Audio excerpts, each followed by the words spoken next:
Homeowners insurance is coverage that provides protection for your residence and its associated financial risks. And homeowners insurance covers the home, like the building, additional living expenses, personal property, personal liability, and specialized coverages. And you can get the best insurance value by choosing the right amount of coverage and knowing factors that affect insurance costs. As construction costs rise, increase the amount of coverage you have. Then actual cash value is the payment you receive is based on the replacement cost of an item minus the depreciation. Then replacement value is when you're settling claims, you receive full cost of repairing an item. Household belongings. This is all the stuff in your house. They're usually not entirely covered depending on your plan. It is easiest to make a household inventory of the things you need to get back if something happens. Keep receipts and names of any items you have lost so that the company that is covering you can get all of your things back. Household property usually covers around 55 to 75% of all the stuff you have. For example, if you have $80,000 worth of items and 70% is covered, you get $56,000 of your items back. Plus, most post-property insurance have limits. So there's six types of home insurance policy forms that you can get. The first one is HO1, which is a basic form, which protects against fire, lightning, windstorms, hail, volcanic eruptions, explosions, smoke, theft, vandalism, glass breakage, and riots. There's HO2, which is a broad form, which it covers an even wider range of perils, including falling objects, damage from ice, snow, and sleet. There's a special form, which is HO3, and it covers all basic and broad form risks, except those specifically excluded by the policy. There's HO4, which is renter's insurance. There's HO5, which is comprehensive insurance, which expands on HO3. So it just makes it so that it's a broader view of your plan. And then there's HO6, which is condominium insurance. And then every insurance plan you have is based on a certain amount of cost factors, and one is the location of your home. So if your home is closer to a fire hydrant, its premium is going to be lower because there's less of a chance for you to actually have your house damaged by fire. It also is included when you have a good fire department in your area. It's also based on the type of structure. So older houses are going to cost more because they cost more to repair because they are older. And then there's price, coverage, amount, and policy type. So pretty much what this says is a $100,000 house will cost less to insure than a $300 house or $300,000 house. And that's it. Okay, today we're going to learn about housing options and opportunity costs and renting versus buying. First, housing options. You want to find something that is going to work for you. So if you're single or a single parent, you're probably going to want to either have an apartment or rent a small home, but you don't want to buy it because you're most likely going to be moving around. If you have a large family, you're probably going to want to buy or rent a home. And if you're a retired person, you want to find somewhere that is going to fit your physical needs or your financial needs. Opportunity costs. So it's going to be a lot of trade-offs. Either you want a fixer-upper or you want one fully furnished, but each one of those is going to cost different. A fixer-upper might cost less buying, but you're going to have to put more into it. And a fully furnished is going to cost more buying, but you won't have to put as much money into it. Renting versus buying. Renting, you have more mobility. You can go where you want, and it's more cost effective, but you have a lot more rules. Buying, you have stability and privacy, and you can have pets and you get tax benefits. And then down here, just like some pictures explaining that. Single person apartment, small family, buy or rent a house, and retired person, retirement home if needed.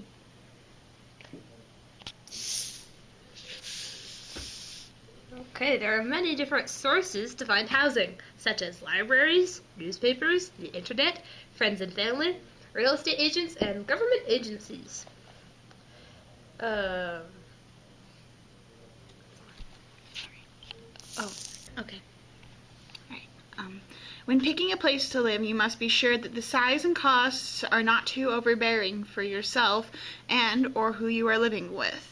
The best places to find such places are, as were mentioned before, magazines, newspapers, libraries, and from friends and family.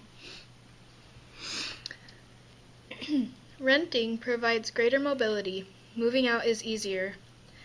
The initial cost is lower. However, tenants must accept the terms that the landlord sets.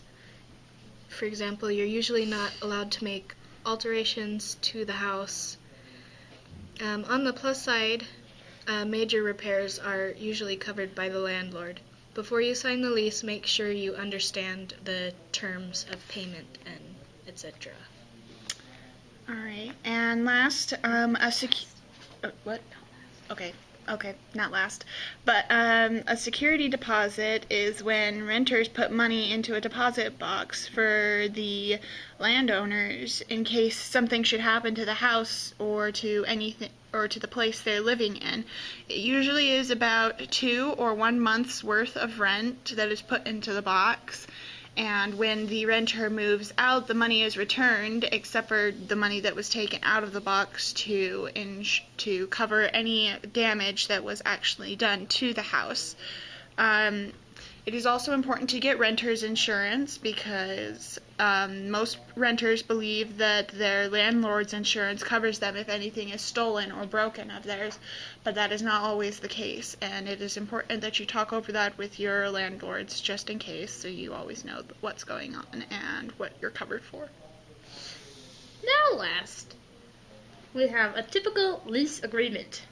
It includes a description of property including the address, names of owners and tenants, dates during which the lease is valid, amount of security deposit, amount and due date of rent and penalties for late payment, list of restrictions regarding pets, remodeling activities, etc., tenant's right to sublet rental unit, conditions under which landlord may enter apartment, and charges to tenant for damage, moving out early, or refusing to pay rent. The end. Action. Now go about telling me the roots of your problem, sir. It all started when I wasn't insured. This is why you guys need life insurance.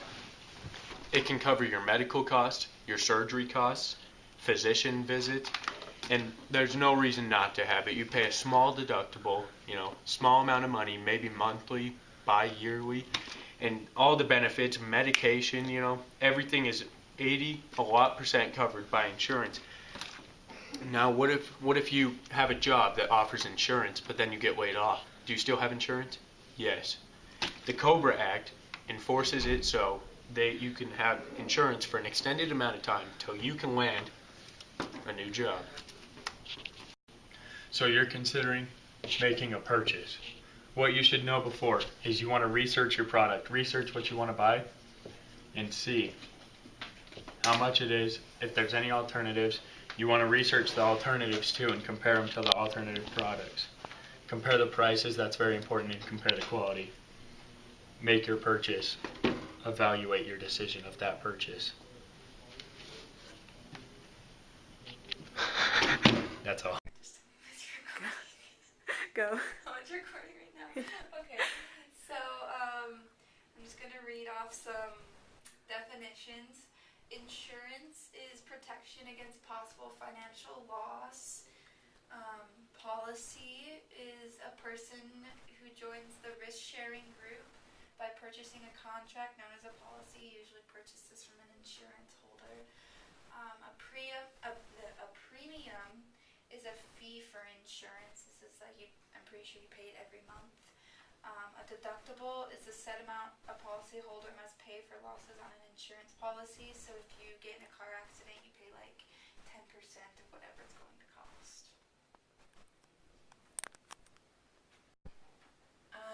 Peril is anything that may cause a loss. Hazard is anything that increases the likelihood of loss through peril. And then negligence is a failure to take ordinary or reasonable care. So, our section was all about housing and renting. So, for the housing section, we've made a step-by-step guide to deciding where you want to live. So, step 1 is to make a decision on where you want your location to be.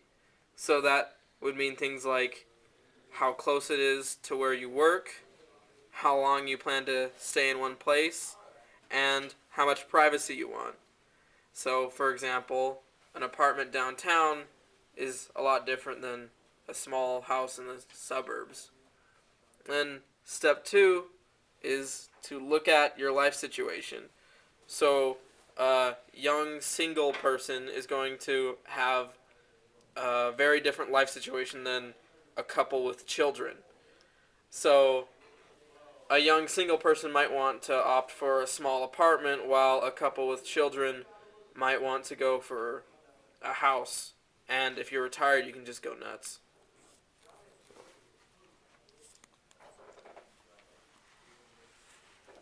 Alright, step 3 was rent versus buy. With renting, you have more mobility. There's less maintenance. It's usually cheaper. And then with buying, you have more privacy, better financial security, you have some tax advantages, and you have a pride of ownership. Step 4 was choose the type of house that you want. So for example, there's apartments, a house, condominium, or a mobile home.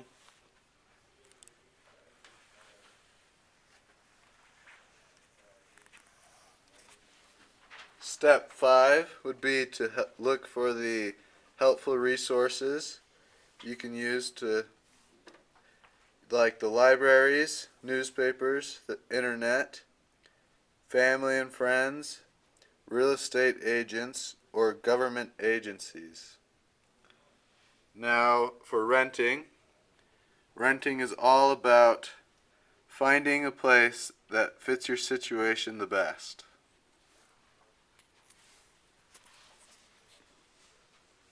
Now, when you rent, there's two things that come, two terms that come that are really in handy here. So you have your tenant, and that's the person who they pay to live in the place. They pay to the landlord. The landlord owns the property that the tenant is paying for.